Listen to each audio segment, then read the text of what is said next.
on behalf of the Institute for Leadership and Strategic Foresight. Welcome to So You Want to Be the Chief, a podcast for leaders. Well, I am so blessed today to have a friend of mine who we worked together at the Air Force Academy, and she too is a retired chief. I'm not sure. I'll ask her when she retired, but she is Chief Master Sergeant retired Maryann Navarro, who is living currently in Florida somewhere where it's nice and warm. You had to get away from the cold, huh? You don't like snow? What is this? No, I don't. My bones and my mental health don't get along with cold too Now, much. are you I know you're Filipino. That's your heritage. Are Mhm. you? Were you born there and grew up there? Or? I was born in the Philippines. I actually did not come to the United States until I was about 16. I graduated high school when I was 16, and I just got blessed because my dad was actually my stepdad. I never really met my biological father, but he's the one that brought us here to America. So, just right when the petition processing got approved to, get my mom over to the United States, I was still underage. Hmm. So I was able to come with them, because I graduated when I was 16 years old. And then that's when my American dream, started. Yeah. Now, did you come into the Air Force right then or not? No, so funny story because my dad and his family, they started off, as pineapple pickers actually, way back in the day in Hawaii. And then somewhere along the way, my dad's father, where he started in Hawaii picking pineapples and stuff like that, got wind of this great opportunity in Kodiak, Alaska. Like I call it the butt crack of Alaska, right? Because nobody really like know where that's at because there's nothing there. And kind of like slowly transitioned over there because the job opportunity and the opportunity to obviously make more money was there. So that's where I ended up going. So from the Philippines, I was, born and raised in Manila, got to America and I'm like thinking, okay, this is America that I see on TV and stuff. And then I get to Kodiak, Alaska. I'm like, what is this? And I'm like, and I kicked and screamed for months because I'm like, this is not what I envisioned America to be. So I wanted to go back home because I'm like, I might as well go back home and go to a medical school because as a lot of the Filipinos that you might know that were always either a nurse or somewhere in a medical field, right? So I was supposed to be a dentist. So I begged my dad and I'm like, just send me back. This is not for me because there's nothing there. There was one Walmart, one McDonald's, and I think that was it. And the rest are canneries, fishermen stuff. So, but he didn't send me back. So my first job was actually, I was the best drive-through you could ever probably get at a McDonald's restaurant, right? And then from there, I met another Filipino lady who kind of talked about the Air Force. And I'm like, what's that? And that's when she said, "Hey, this is the military." I had no clue what a military was. I'm like, okay, sure, And I was like 16, barely 17 then, and I'm just like, okay, I worked for a little bit, obviously, and then when I turned 18, I end up going in, but I was on a 9 months, delayed program because I wanted to be in the medical field because my parents and my culture is like, oh, you got to be in the medical field, right? So I had to wait to become a surgical technician. That's the job that I actually went in the Air Force. And then the rest was history after that. Now, but you weren't a medic the whole time, right? How long did you serve altogether? No, I served for 24 years. I had Okay. multiple jobs when I was in the military. So my first job, I was a medic, because I wanted to be in the medical field and I was a surgical tech. So that's when I went in. But I did not know that I had low blood sugar. So when I was in tech school, I would have random fainting episodes. So that's when they started thinking like, okay, what's wrong with her? Because every time I had to like scrub in for, let's say, a brain surgery or heart surgery, that's like long hours, my blood sugar drops and then I pass out. So I got medically retrained by the Air Force, direct duty back in the day when we had direct duty, like they didn't want to pay for you to actually go to tech school. Right. So I was a medic. And then the very next day I was a personnelist. So they moved me to the MPF. My first base was at Edwards Air Force Base. in California, out in the middle of the desert too. So Yep. that was like another isolated area. And I'm like, what the heck? So but at least it's like a couple of hours, not even, from LA. So yeah, Yeah. that was my first stint. And remind me, what did you do at the Air Force Academy? So I met you when I was actually the career field manager for the military training instructors and the military training leaders. So I was there when we were trying to convert a lot of the AMT billets to become MTL billets. That's when I met you there. So I Yeah. was going TDY there a lot, spending time with my MTLs over there. And then I was part of that, big, project that we had to do, from the 3-star all the way down to the 2-star to figure out a way and how we can have MTL and AMTs work together. Yeah. So that was kind of like one of my babies when I was at the academy. Yeah. But that was the area too where I got to jump, with the the parachute jumpers over there and stuff. So Yeah. I remember who I did it with, but I'm like, yeah, they gave me an option either to like fly the gliders or to jump out of the plane. I jumped out of the So, plane. so you are actually verifying that you're crazy. Yes, absolutely. I had a little bit of that, Yeah. but I'm like, hey, I'm just like, stuck with, on somebody's back. And then that guy that I ended up jumping with, he's however many jumps that he had. And the last person that he jumped with was the Secretary of the Air Force. I'm like, okay, if the SecAv jump Yeah. with him, like, I guess I'll jump with him. So that was so much fun. It was actually such an experience. Well, and how long were you a chief? So I was a chief. So I made chief just right before, I think right when I hit 19. So, almost about 4 years. Yeah. Okay. So, It, and of course, and this podcast is about being a great chief. What do you think, chief, that makes a good chief? Now, you probably, I think all of us, especially in our day, and you're much younger than I am, but I saw great examples and I saw some really bad examples. It was like never in the middle. You were either a great chief or you were like and unfortunately, a lot of the bad chiefs were alcoholics. In those days, I came in 1972. mhm. So in those days, we did that stuff that you can't get away with now, and that's a good thing. You can't get away with it, but still, there were a lot of those chiefs that, you could smell uh, booze on their breath all day long. It's like no big deal because that's the chief. We don't mess with the chief, Yeah. but that's Yeah. not right. And things changed, of course. And like I said, when you were in, it was a little bit, I'm sure, a little bit better. But what do you think makes a real good chief, an effective one? I mean that question right there is like, there's very many variations that you can really answer that because when you think of a chief, okay, the chief that's battle tested, right? They've been through all types of different, challenges, obstacles, not just in the career and personal lives as well, right? And then when young airmen look up to the chiefs like, oh, I want to be like that one day, or if you had a bad chiefs like I want to be a chief because I don't want to be that guy, type situation. I want to be able to make an impact. But the biggest thing, like for me, and then how I saw it growing up in the military, I had some good ones, had some bad ones, but that also goes along the way. Like, you don't really have to be a chief to be considered a great leader or not a great leader, right? So I truly believe in at the core of my heart that for you to become a great chief, you have to one first be a great person, right? A lot of people get so caught up in the mission, but at the end of the day, if you're not able to connect to the people who's going to make that mission happen, how great of a leader are you really? Right. And when I was growing up, I attended one course. I can't remember what course it was, but it stuck to me, this acronym called TLC, right? Trust, loyalty, and commitment. And I try to, like, as I was growing up as a young and so NCO all the way when I become a chief, I truly think that the bedrock of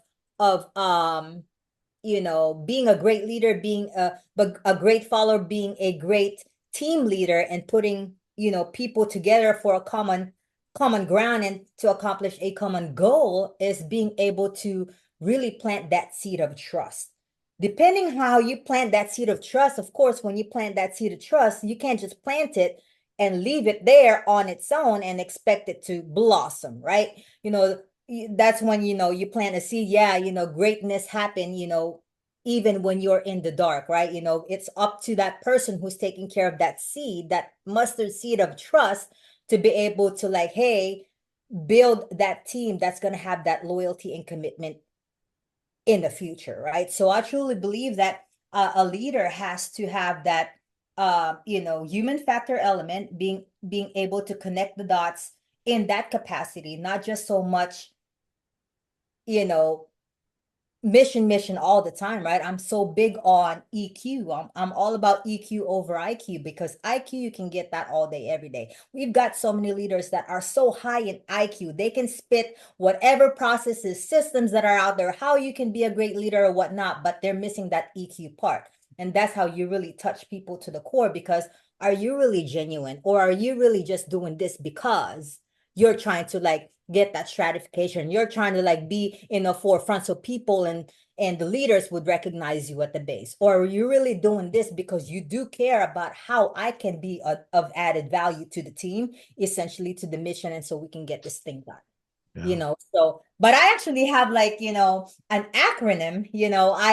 I sat with another chief, when he was going through his doctoral program. And, like, when you're doing all of that dissertation and all that kind of stuff, you got to do studies and stuff. So I had the honor to actually sit down and talk about this same thing that we're talking about right now, right? So, when we think about of a good leader, what stands out? What are the characteristic traits? What are those leadership qualities? We've been exposed to so many different methods, right? When you're in the PME, I was an ALS and the NSO Academy instructor. So, like, I used to teach those things all the time, right? But the application is what really counts, right? So I want to share with you my acronym, if you don't mind. Sure. So yeah, a lot of the things that we learned in the military, we learn a lot of mnemonics, right? Or, like, we're so big in mnemonics and abbreviations and stuff like that, right? So a lot of people now, in this life that I currently hold, I'm a real estate advisor since I retired from the military, right? And I'm still taking care of my people. I'm able to actually bridge my gap by serving our military people, help them to get in the path of home ownership. But coming from a place of love and place of service, I've been labeled the unicorn realtor, right? So I've always carried it over in my over the years, even when I was, a young airman and stuff, that these qualities, I just never really put it together, right? So my acronym for you is unicorn, right? When we think about a unicorn, what comes to mind? Like, what comes to mind to you when you think about unicorn? Someone that's very different. Okay. Someone that's very different. It's very rare, right? Yeah. So, like, when we think about leaders, great leaders, it's almost like very rare these days, right? It just depends on what kind of experiences you've had, what kind of exposures have you had, and how truly that person, made you feel a certain way, good or bad, right? So to me, I always think about, when you think about a unicorn, it's rare. It's a rare breed, right? How do you aspire to be that rare leader, that great leader that you want to be, whether you're in the military or any professional organization, right? So the unicorn, the U stands for unyielding commitment, right? Because when you think about of a great leader, unyielding commitment is an absolute necessity, right? You cannot be, like, just hot and cold, or 1 foot out, 1 foot in, when you're now in charge of somebody else's life, somebody else's career. You have to have unyielding commitment to make sure that you're going to go all the way in with this person or this team, right? So that's number one required for you to be a great leader, considered to be one. The N, you have to have a nurturing spirit.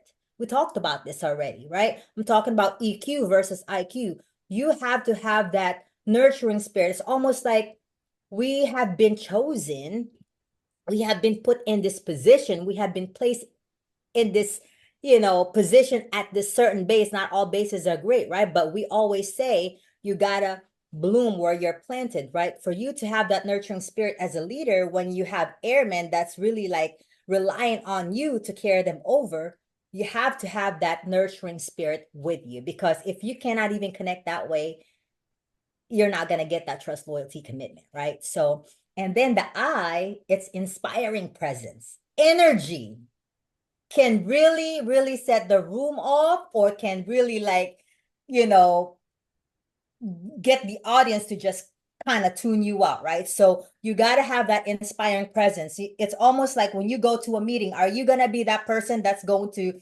you know, set the thermostat to that energy that you want to bring? Or are you just going to sit in as a leader and then kind of like adjust, you know, not even adjust, but sit into the temperature that's been set in the table? Sometimes we need that chief, we need that great leader to have that inspiring presence through, by bringing the right energy, you know, to the environment that they put in, right? Yes, I'm not saying that we always have to basically you know, have a great day, not have a bad day, right? But it's all about on how you're going to react to the situation that you've been presented.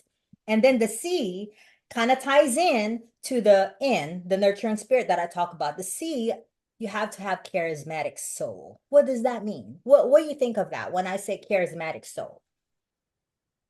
Mm, in a way, I think that to me that sounds spiritual. You know, Mhm. that you have to have, and charisma, of course, you know, it can go back. You can go back to the Greek, and it is spiritual that you have the energy, like you say, an energy that affects people in a positive way when we're talking about effective leaders. Right, right.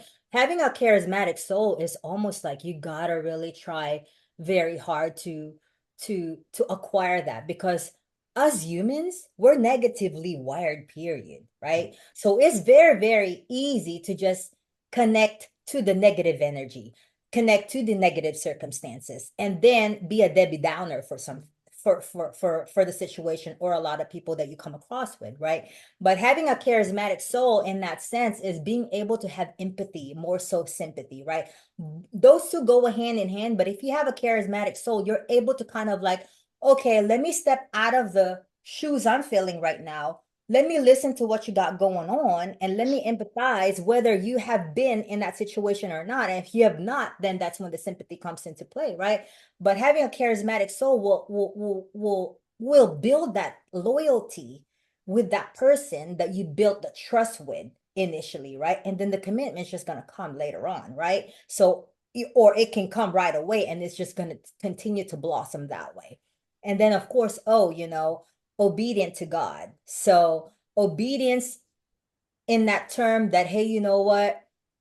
We are put in this position for a reason, right? So, being obedient to what you think and what you've been convicted to do is part of being a great leader, because sometimes we get so caught up on just focusing on the mission that we forget to really, you know, praise the Most High who's given us and trusted us to be in that position to be able to lead people, right?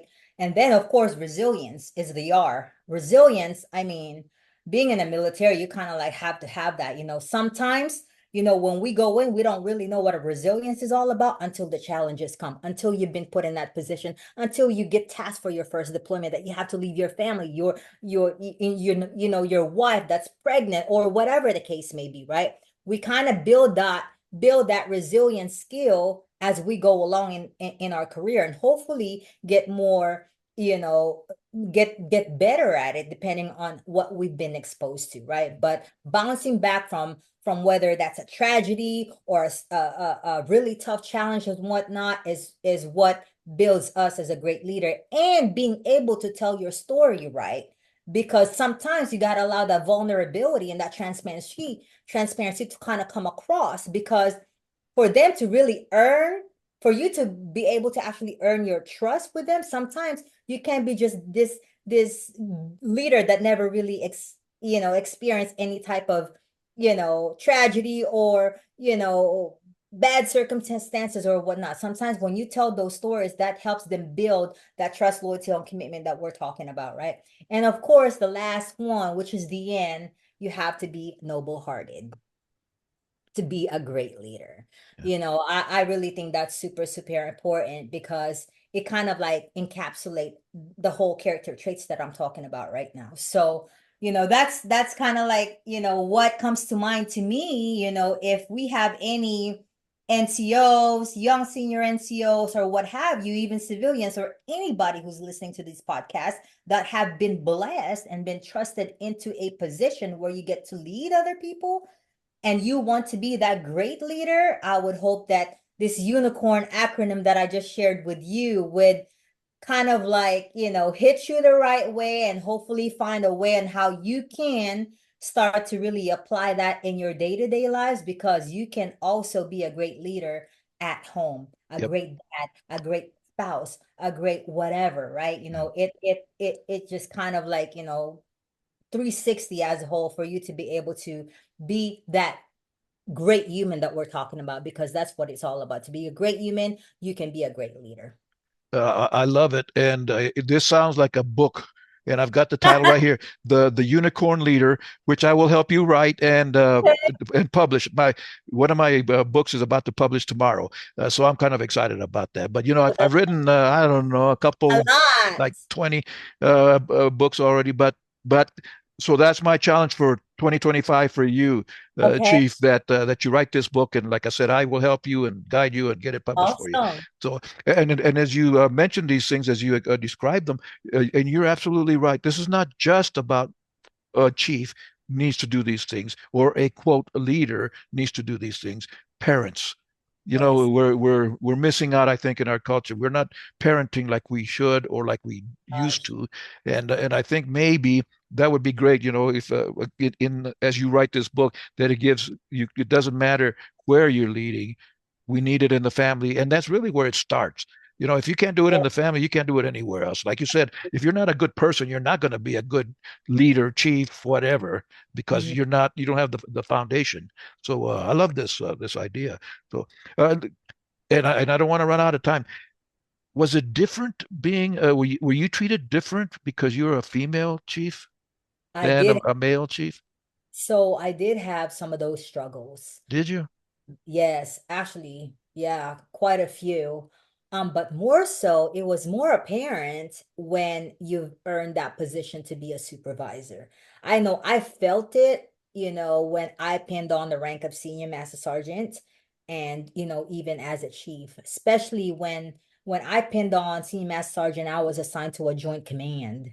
Mm. And in a joint command, you know, most of the time, like the youngest ranking that you'll have there is probably a master sergeant or a senior. You might have a couple of techs there that's doing like computer stuff or whatnot, but you're really sitting in a table with full of like colonels, lieutenant colonels, more heavy officers, right? So, you know, there were times that I've been doubted because I'm sitting on a table in a joint command where how do I really establish my identity as a female, as a brown female, as an immigrant coming to the America? You know, like I actually had this amazing army colonel that took the time to get to know me because when he took the time to get to know me, that's when it really changed for me in that joint world because he let his people know, his leaders know that, hey, this is my senior enlisted leader. What she says, you have to weigh it just like how I'm saying it, right? So I was so blessed with that, but it was a struggle to try to get into that position. And we had to have that heart to heart talk, connect the hearts and the minds together and become a powerful, you know, command team, right? Because sometimes it does matter when your boss believes in you and then what the qualities and traits that you can bring to the table and actually see it as an added value in a joint command where it's very, very heavy male dominant field and also, you know, lacking, you know, the minorities in that capacity as well. So, but that's just one example, you know, that's probably for another podcast when we have to talk about like the different struggles that we have, you know, coming to America from a different country, from a third world country where I came from. Like, yes, every single thing that I have earned because I worked hard for, right? So, you know, and it's just been a blessing. It's always going to come to the point where how are you going to really blossom where you're planted? You bloom where you're planted, but how are you going to leverage what's been presented to you? right? A lot of people most of the time ignore that because they're so focused on the negativity or the environment that they put in, and they don't think that they can crawl out of that pit, right? So, when I'm offered the opportunity to like touch airmen who might have the same story as me, I don't have a problem. I actually love sharing my story because I've had the good, the bad, and the ugly, right? And sometimes when we go out there and tell our stories, you just don't know who you're inspiring. Because even now, I've been retired since 2018. I keep saying I'm just retired, but I just love our community so much that I'm still very well engaged with my airmen, even though I'm not necessarily like working around them, right? But the power of the social media and technology, I've been blessed that I can touch and change lives that way as well. So, Well, as I tell people, Chief, I'm not retired. I'm refired. refired. Yes, Yep. I'm just working in a different area now. But now, how about the fellow chiefs? Did the fellow chiefs, especially the males, did they treat you respectfully, or that because that it hasn't been that long that we started having women Yeah. into these positions, command chiefs and all that stuff. I mean, Yep. like you say, the joint world is very, I think, still male dominated, but and the Air Force has always been, I think, better. I'll say better. Yeah, the soldiers are going to be yelling at me, but I don't care. I'll just say "hua" and they'll go away. But but did the male chiefs treat you like they should have? That's crazy you asked that because actually some of the haters that I had are the male chiefs. Really? When I got my job, my first job as a chief, I was a senior master sergeant then, right? I was in Alaska. I was stationed in Alaska, and I got the notification I made chief, right? So, my 3-star, my command chief was so happy, and then this opportunity to be the career field manager, which is a second tier level position for a chief, came open, but the 2-star that was hiring was kind of like, hey, you know what? I don't care. I'm not going to put any stipulation. So I applied. I was, I think, one of the 2 senior master sergeants that applied for that job, even though I didn't technically qualify. But there were, I think, 28 chiefs, seasoned chiefs that applied for that job. And most of them had the background of an MTI or an MTL. I never had that background, right? But I did have the PME background. But this 2-star that specifically hired me was looking for a fresh blood per se, right? But someone who has great experience that can basically back it up and be able to actually lead in a training environment. As we know, ATC can be tough, right? So, and I interviewed, and I was so nervous about that, but I interviewed with a command chief first, and then we interviewed again, and then interviewed with the general. It's supposed to be a formality thing, right? But I ended up like having that conversation with that general for almost 45 minutes, and we just got to know each other that much. And then when they finally announced that I got it, I was just so grateful, right? So because that general gave me that chance to like not only prove myself as a chief select, right? But also to be able to like get back in one of my passion in the military, to be back in a training environment, because I absolutely love to teach. I love to mentor airmen. That was just like, a unicorn job for me, right? But shortly after they announced who got it, I literally had emails from these chiefs that applied, and like nasty email, like, how could you even expect to get that job when you don't even have the background? Or I had one liner email like, you stole that job from me. And I'm just like, well, um, you can apply in 3 years when I'm done with it. You know what I'm saying? Like, don't take it up to me. And I'm like, I did what you exactly just what you had to do as well. The general chose me, so, and I'm like, don't hate on me, but that's one example, just like, trying to go into this chief world, like that was another tough transition as well, right? So a lot of the things that have kind of commenced, probably like comparing to when you were a chief and now the chief when I was a chief, and the chiefs that happening now, it's like I started seeing it when I was a chief, when we will celebrate senior master sergeants that got that line number, right? A lot of them are already focused on the next job. And I'm like, you didn't even put on the chief stripe, right? So every time one of my airmen actually made chief, I always send them a message and I say, hey, don't forget that they don't work for you. You work for them. Every single chevron you wear on your sleeves, You got to be reminded that those are the people that you work for, not the other way around. If you could only remember that one statement I'm telling you, you will be a successful chief. You would be, a successful leader, and your airmen would absolutely do anything for you. Right? Because a lot of the people, they get so hung up on, like, I'm a chief, like I'm this guy, this guy, this girl, whatever. And I'm like, dude, it's the other way around. You got to this position because you have certain skill sets that we need to take our airmen to the next level. So you work for every single one of those stripes, not the other way around. I like your thinking, Chief, and we miss it, unfortunately. But I hope that some folks are listening out there right now, and will say, this is exactly right. I want to be more like that, and I hope that by the time they listen to it the third or fourth time, that they'll be able to get the book, The Unicorn Leader. You heard it here first, folks. Chief, thank you so much for being on the show. I surely appreciate it. I guess it's good that you're now in Florida instead of Alaska, because you seem to have liked Alaska a lot. You keep going back there. But Yeah, take care of absolutely. yourself. God bless you. Keep doing what you're doing, because you are. And I was just I did a Zoom call with some folks in Minot yesterday, and they asked me, "Why do you keep doing what you're doing?" And I told them it's my purpose, and I called it air power, HEIR power. Right. And I know you have a similar purpose. We're not going to quit.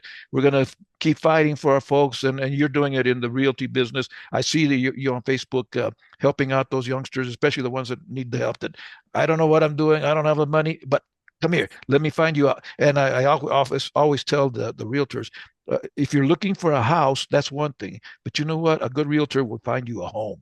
Right. And I know you do that with those youngsters. So thank you so much for doing that. Continue to Thank you do for that. If the you need help, you just let me know. I'll yell it. No, I can't yell anymore. Man, I forget. I forget. So, No, thank you for the opportunity, Chief. I know I had to reschedule a couple times because life was lifing, but I am so honored and blessed to be able to be one of your guests in your podcast and be able to kind of share my wisdom out there and hopefully change somebody's life today. we will do that together. God Yes, bless you. You take care of yourself first. First. Take care of yourself first. really. All Yes. right. Yeah. See you later. Bye bye. Bye-bye.